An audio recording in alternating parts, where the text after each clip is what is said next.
Estamos iniciando mais um programa. Toda luta tem um propósito.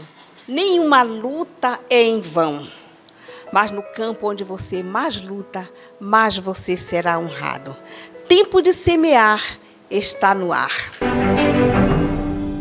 Olá, queridos. Continue aí que o Senhor tem algo mais para abençoar você neste dia. Trouxemos aqui, como ainda estamos no mês de abril, é o mês que fala muito sobre o autismo, trouxemos o pastor Max Vani para ministrar algo sobre o autismo. E também logo em seguida vamos entrar no mês de maio, mês do trabalhador. Trouxemos a nossa querida Gisele Lopes para falar algo sobre relacionado também ao trabalho, ao trabalhador. Fique aí, convide seus amigos, seus parentes, que o Senhor tem muito para abençoar você neste programa. E nesta oportunidade, com muita honra, nós trazemos aqui a senhora Gisele Lopes, ela que é empresária no ramo das embalagens plásticas, a Simetria aqui em Castanhal. E para nós é uma honra. Muito obrigada em ter aceito o nosso convite. O prazer é meu, é uma honra estar aqui com você, uma querida.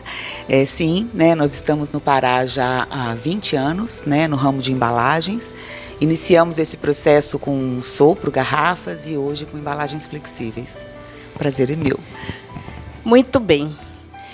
Nós estamos finalizando o mês de abril, como eu já falei, e dando início aqui a este mês de maio, onde o 1º de maio é conhecidamente como o Dia do Trabalho ou o Dia do Trabalhador. E neste tema nós vamos bater um papinho aqui, bem gostoso, e nós vamos saber assim, o que é que se passa assim, na cabeça dos empresários, ou pelo menos de alguns empresários. Querida Gisele, vamos falar sobre valorização do trabalhador. Para a Simetria, o que é a valorização profissional? Bom, eu acho que a valorização é um conjunto de iniciativas, né, de projetos, de ideias que vão ocorrendo ao longo dos meses, dos anos, que tem o objetivo mesmo de verificar o esforço do colaborador, o algo mais do colaborador, né? Eu acho que é isso. E também nós sabemos que o reconhecimento de um bom profissional, daquele que veste mesmo a camisa, que gera mais comprometimento com a empresa, traz motivação à empresa, ele só tem a ganhar como colaborador, sendo motivado. E como a Simetria trabalha esse assunto? Bom, são vários fatores, né? Eu acho que um salário justo, né? Uma comunicação efetiva com a liderança, né? Um treinamento para que ele consiga desempenhar bem a função, né? Eu acho que é criando ferramentas mesmo para que ele possa crescer, se desenvolver. E é uma relação de ganha-ganha, né? Com certeza, o ganho vem dos dois lados, eu entendo, né? E quando um colaborador ele apresenta assim, uma baixa produtividade, em algumas empresas são te dá como escorão e tudo, mas nem sempre é isso, a gente sabe que nem sempre é isso. E como a gestão da Simetria, ela trabalha isto, quando ela vê que o colaborador não está correspondendo à altura, a sua produtividade caiu? Bom, feedback, né? Comunicação. Eu acho que a gente tem que entender primeiro quais são os fatores, né, internos e também externos, né, que estão levando àquela baixa produtividade. Acolher a necessidade do colaborador, né? Todos nós passamos por momentos, né? Então, tem o momento, sim, da empresa acolher, né, o colaborador, entender e motivar, né? A gente entende, a gente ajuda e a gente motiva, coloca ele no trilho de novo. Gostei de colocar no trilho, né? Então, recentemente nós assistimos na TV, nos jornais aí, nos telejornais, empresas que tratam os seus funcionários num ritmo escravo, né? Infelizmente, ainda existem empresas assim.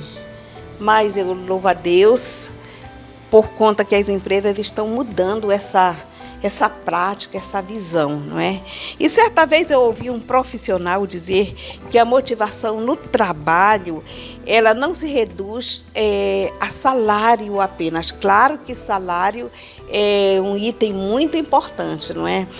Mas um bom ambiente físico, um bom bebedouro, um bom toalete, um espaço legal para o intervalo, para o almoço, um ambiente saudável, onde a comunicação entre os funcionários, levando em consideração clientes e clientes, somos ambos clientes uns dos outros, né? Eu aprendi isso nos vários treinamentos que eu fiz nas empresas que trabalhei, não é? Um ambiente limpo, organizado, e o tratamento, tanto vertical quanto horizontal, seja um tratamento respeitoso, um respeito de patrão e funcionário, de chefia e funcionário e de colegas, não é? Então, para que se torne assim um lugar bem agradável. Trabalhar numa empresa desse naipe, sem dúvida, é muito, muito agradável. E com base nisso aqui que eu pontuei, como a simetria lida com esses tópicos? Bom, como eu disse, o salário, né, um salário justo motiva, um ambiente agradável motiva, mas eu acho que vai além disso, né? Eu penso que a empresa tem que ser um lugar de acolhimento emocional, né? Um lugar de segurança emocional, né? Isso é muito importante.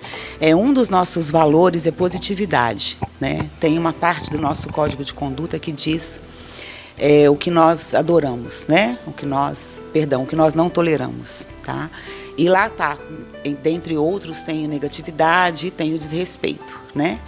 E eu penso que para a gente propiciar esse ambiente de trabalho salutar para os nossos colaboradores, a simetria tem o código de conduta. Eu acho que todos nós, colaboradores e gestores, precisamos viver esse código de conduta, né? Com base no respeito, com base na colaboração, né? Com base no trabalho em equipe, né?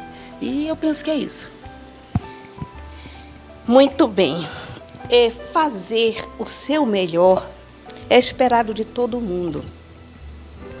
Existe um termo que é caminhar a segunda milha, porque na primeira milha todo mundo tem que estar, né?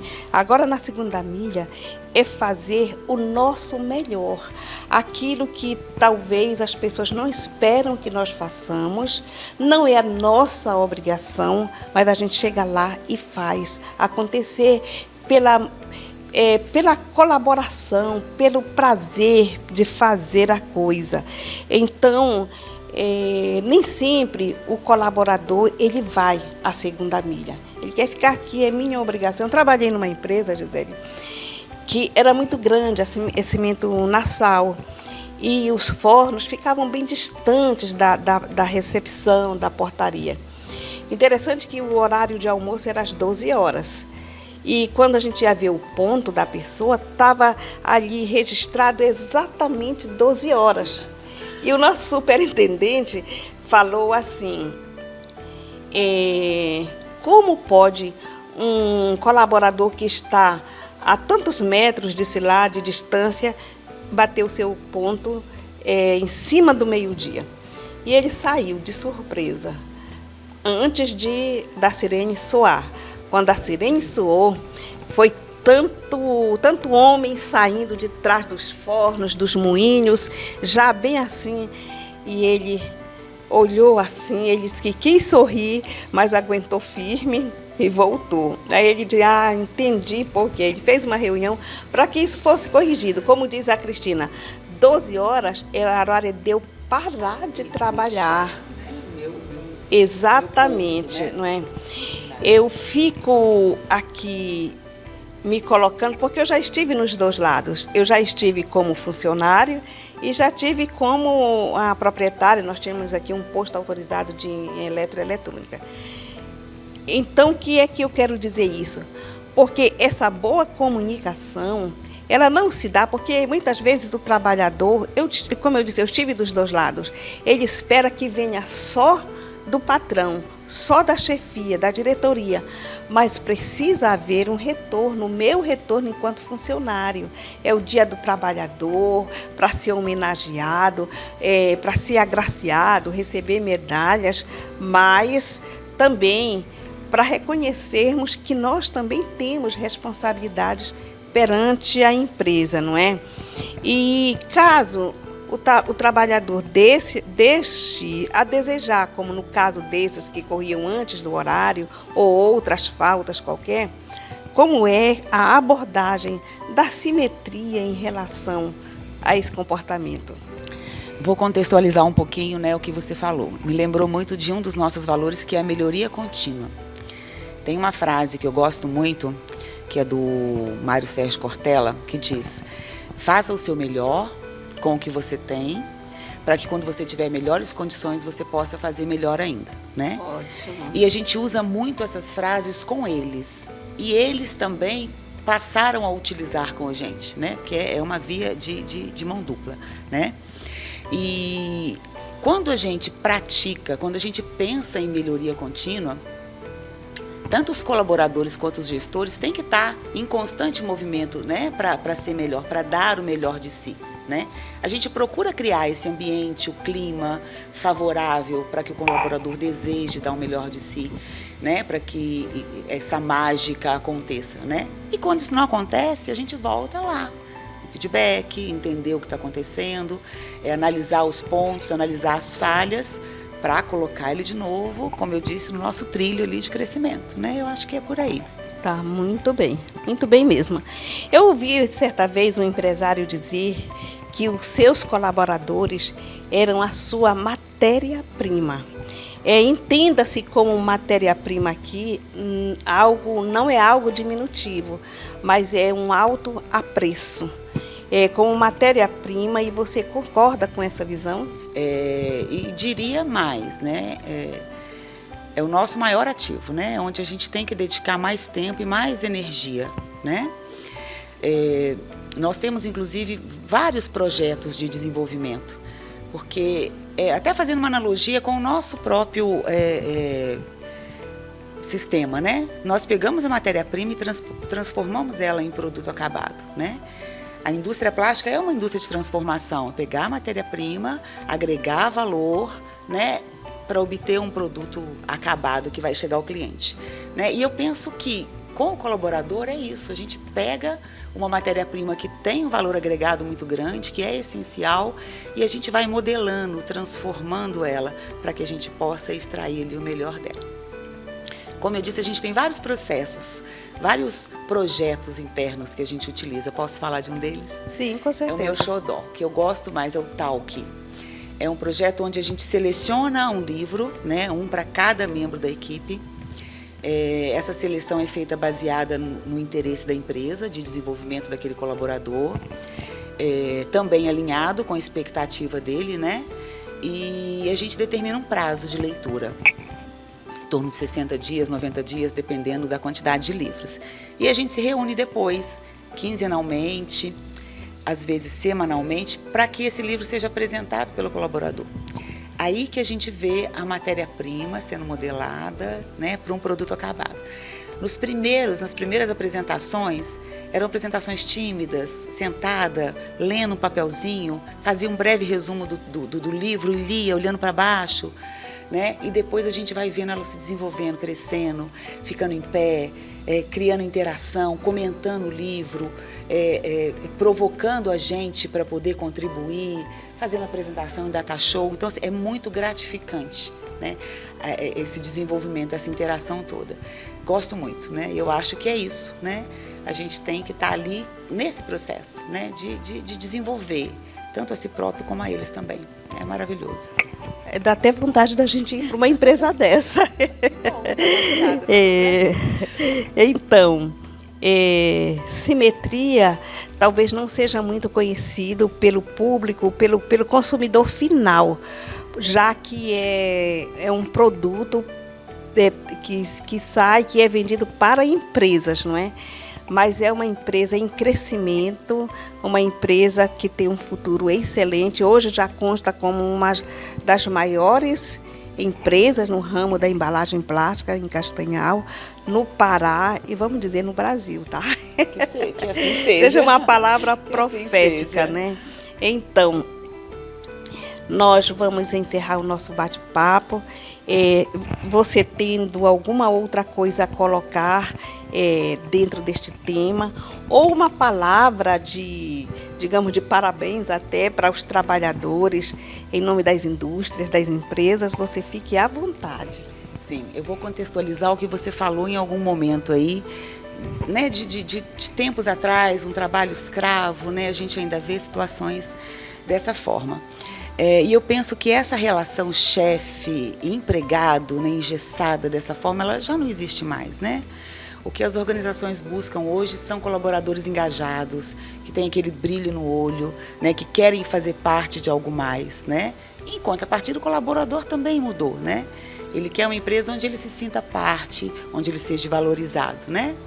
Então, o que eu queria deixar hoje, primeiro, com muito carinho para a minha equipe, que é fantástica, é maravilhosa, né? Eu posso dizer que a gente realmente se dá a mão para um crescimento, eles abraçam a causa comigo mesmo, todos eles, né? A gente vê isso em todos os setores. Meu muito obrigado a vocês, equipe maravilhosa.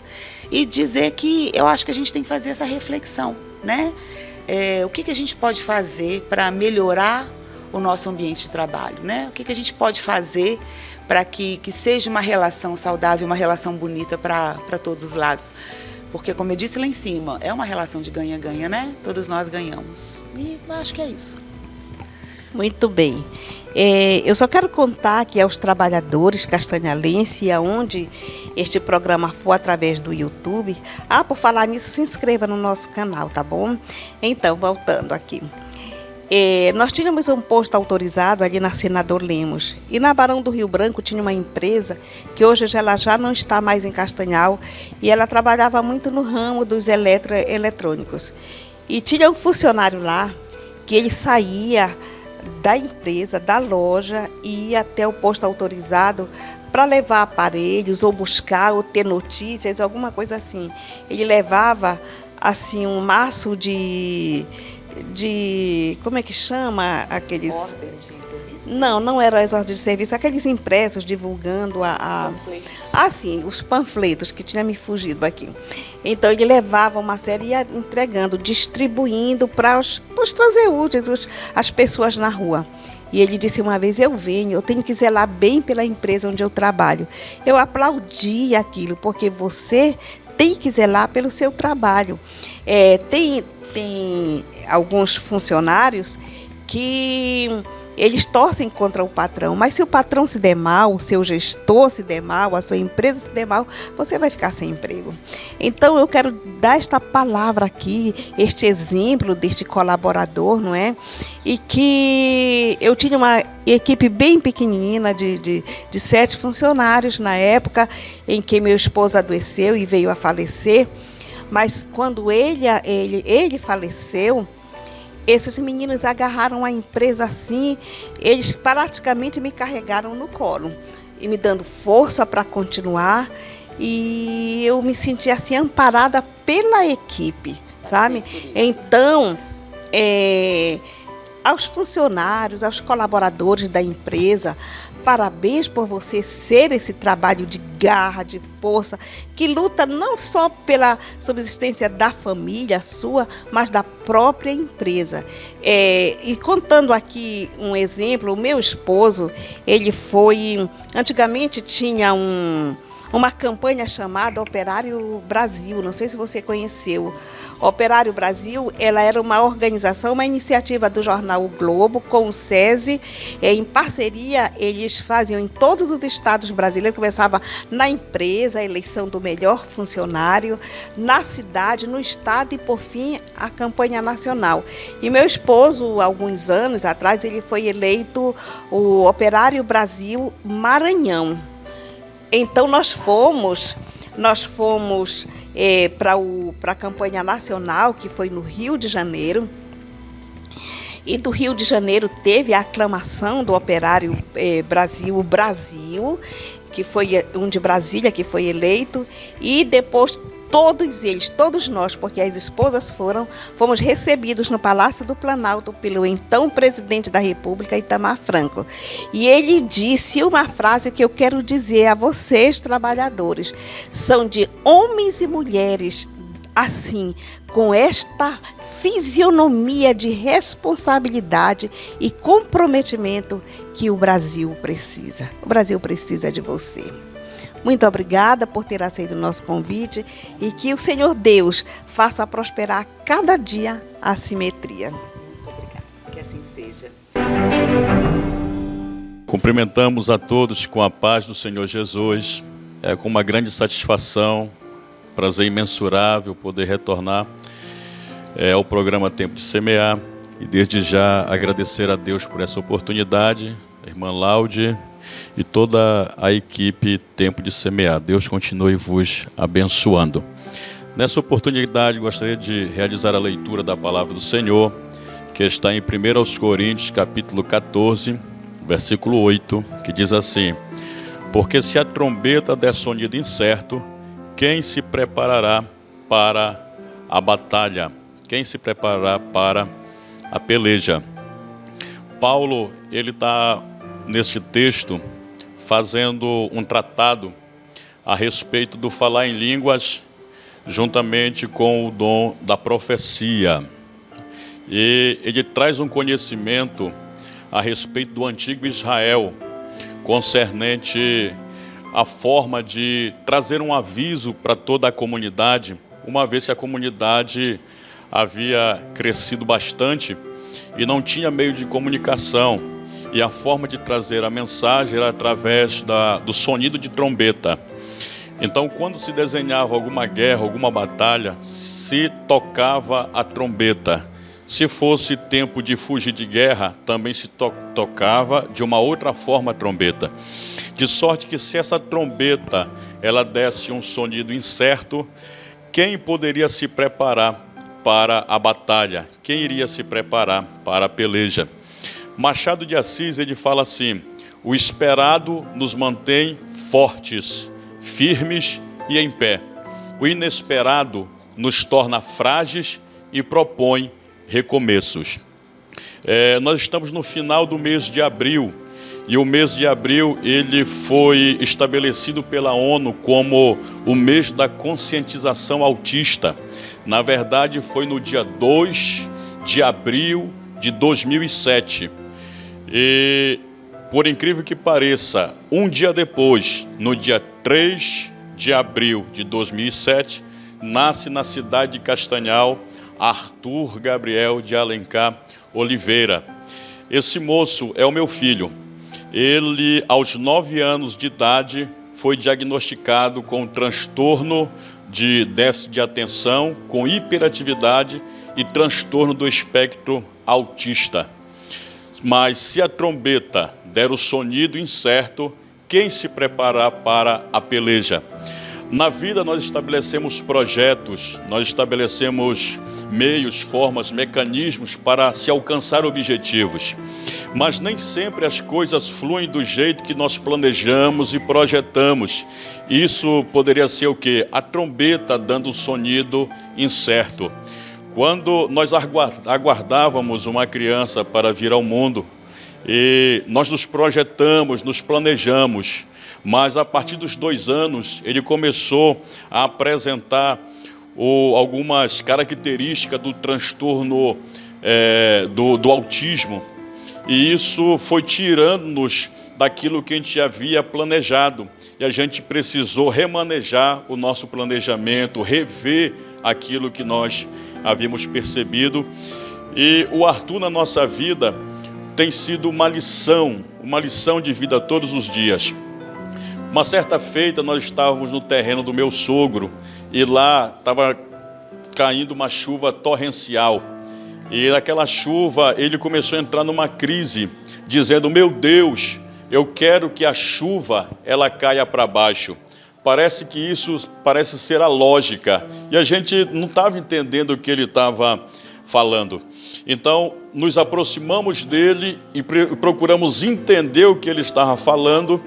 procuramos ver pela ótica dele e percebemos que o vento havia mudado de direção e a chuva estava entrando da lateral. E, na verdade, ela não estava batendo por cima, mas estava entrando por lado.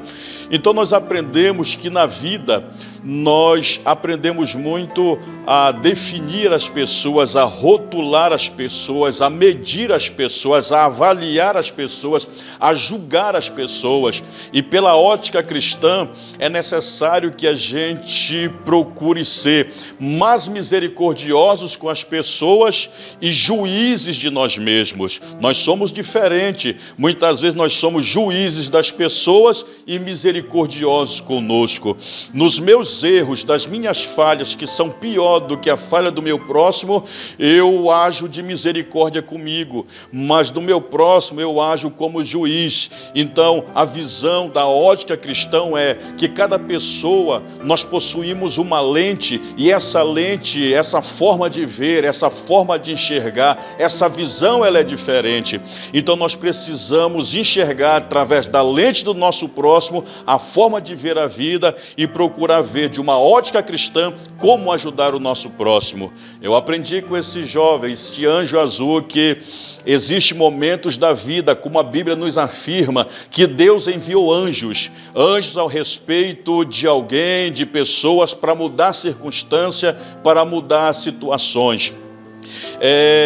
No caso das pessoas com a característica do aspecto autista, existem alguns comportamentos tidos como atípicos. E a isso nós chamamos de crises homéricas, crise de desregulação, que envolve choro e frustração. É necessário falar a esse respeito, por quê? Porque as pessoas, elas confundem aquilo que vulgarmente chamamos como birra da crise. E quando alguém com aspecto autista, ele demonstra esse tipo de comportamento, a birra, ela é para conseguir algo. Dependendo da reação das pessoas, ela pode mudar e terminar quando o objetivo é alcançado. A crise é diferente. Ela não tem objetivo, ela não é solicitado nada antes, não é solicitado nada depois, não importando a reação das pessoas. E existem crises muito longas que trazem algumas situações difíceis, como até a criança, a pessoa do aspecto vinha se machucar. Nós aprendemos isso. Uma certa feita, o Arthur Gabriel, querendo correr na praça, disse à sua mãe: mãe, eu quero correr sozinho na praça porque eu não sou mais criança. E a mãe dele disse: não, meu filho, você é criança e eu preciso te acompanhar. Disse: eu não sou mais criança. E aquilo ficou no coração dele. Fomos fazer uma avaliação numa clínica com o Arthur e chegamos naquela clínica. Havia muitas pessoas e tinha 3 lugares. O Arthur deitou naqueles 3 lugares. Rejane olhou para o Arthur e disse a si mesmo: Arthur, você não pode deitar nesses 3 lugares, porque você não é mais criança. E ele respondeu a ela: se eu não sou mais criança, e por que então que eu não posso correr lá na praça, se eu agora sou um jovem? E aquilo deixou Rejane sem resposta, porque a gente percebeu que ele, que era uma criança, começou a desenvolver. E cada momento, cada etapa vivenciada para nós, para ele, tudo isso era uma conquista. O início do nosso chamado para dirigir congregação, para realizar o trabalho de Deus, foi muito atrelado à questão da vida do Arthur e o espectro autista. Ele passava por umas crises muito profundas, isso já tinha 5 anos. E nesses 5 anos, nós, no auge da dificuldade, no auge da guerra, chegou um momento que nós nos ajoelhamos e fomos conversar com Deus a aquele respeito. E não aguentávamos mais buscando os profissionais e não tínhamos resultados. E chegou uma hora que falamos: Deus, Tu tens um negócio conosco, nós não estamos prontos para realizar aquilo que Tu queres, mas nos dê a vida do nosso filho. E Deus naquele dia nos orientou a jejuar e a orar. E aquilo que nós buscávamos com profissionais durante 5 anos, em uma semana de jejum e oração, Deus fez na vida do Arthur, trazendo de volta daquela crise, e foi bênção de Deus. Hoje, Arthur, ele está com 16 anos, ele fez 16 anos no dia 3 de abril, agora 16 anos.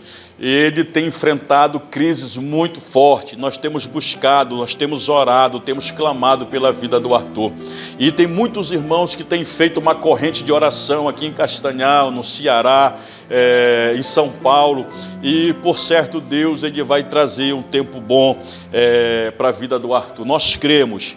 E no auge dessa crise, chegou um momento que o Arthur, ele chorando com dor, ele levantou as mãos para o alto, chorando e dizendo assim mesmo: eu não vou morrer neste deserto, eu não vou morrer nesta guerra. Então, se uma criança com as dificuldades, as limitações que ele tem, está dizendo: eu não me entrego, eu não morro nessa guerra, eu te digo hoje para você: quem é você para dizer que vai morrer nesse deserto? Não é tempo de desistir, não é tempo de abrir mão, não é tempo de abrir mão do projeto, do chamado, daquilo que Deus tem para a sua vida, do seu lar, da sua casa, da sua família. Uma certa feita, caminhando com o Arthur, ele estava correndo lá na vale e correndo pelo capim, diferente das pessoas que estavam correndo ali pelo asfalto. E eu quis descobrir o porquê daquele tipo de comportamento. E Arthur correndo, eu perguntei: meu filho, por que você corre no capim? Ele disse: papai, eu corro no capim porque o barulho do capim no meu sapato é um barulhinho muito legal. E aquilo para mim foi uma lição de vida. E essa lição eu trouxe para a minha vida e vou levar para a minha vida e compartilho com você, porque eu estava numa dificuldade muito grande para entender o processo que ele vinha enfrentando, e isso trazia também um desafio para a gente enquanto família. E nesse processo que ele estava enfrentando, a gente buscando forças, e chegou um momento quando, através daquela palavra, eu percebi que são os barulhos no sapato que nos trazem crescimento, são os barulhos da vida que nos fortalece, que aumenta a nossa fé, que nos traz robustez espiritual. E o Arthur só parava de correr quando chegava a hora, o tempo de voltar para casa. E aí Deus ele trouxe uma mensagem ao nosso coração, que vai chegar um tempo que retornaremos para a nossa casa, voltaremos para Deus, após Jesus nos chamar, bradar nos céus, e todo esse barulho da vida, ele vai cessar, e estaremos para sempre na presença do Senhor, seremos semelhante a Ele, e glorificaremos o seu nome. Que Deus em Cristo abençoe a sua vida, abençoe o seu lar, abençoe a sua casa e abençoe a sua família. Bendito seja o nome do Senhor. E assim posto, queridos, eu não sei qual a sua vivência, eu não sei qual a sua experiência. Nós viemos trazer aqui hoje uma experiência que temos vivenciado. E eu não sei o que está causando esse barulho na sua vida. Mas hoje Deus deva estar, por certo, bradando sobre o seu lar, bradando sobre a sua casa, bradando sobre a sua vida. Feche os seus olhos e oremos juntos. Senhor nosso Deus e Pai, aqui estamos diante da sua presença, do seu altar, clamando juntos, meu Deus, em oração, em favor, meu Deus, deste irmão, em favor deste lar, em favor desta casa, em favor desta família. Não sei qual é a crise, meu Deus, quem sabe eles estejam enfrentando neste momento, seja de ordem espiritual, seja de ordem física, seja psicológica, seja material. Eu sei, meu Deus, que todo o poder lhe foi dado em cima nos céus e embaixo nesta terra, e que neste momento o Senhor esteja movendo as águas em favor desta família, movendo as águas em favor deste lar, movendo as águas em favor deste filho, deste pai, desta mãe, Senhor, colocando, meu Deus, um ponto final deste deserto, mudando esta fase, Senhor, para um tempo de bênção, um tempo de vitória, um tempo de conquista, um tempo de prosperidade, um tempo de multiplicação para a glória e para o louvor do teu santo nome, em nome de Jesus. Amém e amém, Senhor. Nós queremos agradecer aos nossos colaboradores, em especial à Igreja Evangélica Assembleia de Deus, pastor Livar Barbalho, pastor Manuel de Jesus, pastor Abias Oliveira, que o Senhor continue abençoando o ministério dos nossos pastores. E aos demais colaboradores, a nossa oração é que Deus, com a sua mão abençoadora, continue suprindo todas as vossas necessidades e abençoando cada dia mais. Muito obrigada e que Deus abençoe cada um de vocês. Finalizamos o programa, desejando a você um bom final de semana e lembrando que no próximo fim de semana nós temos um encontro marcado. Até lá, se Deus quiser.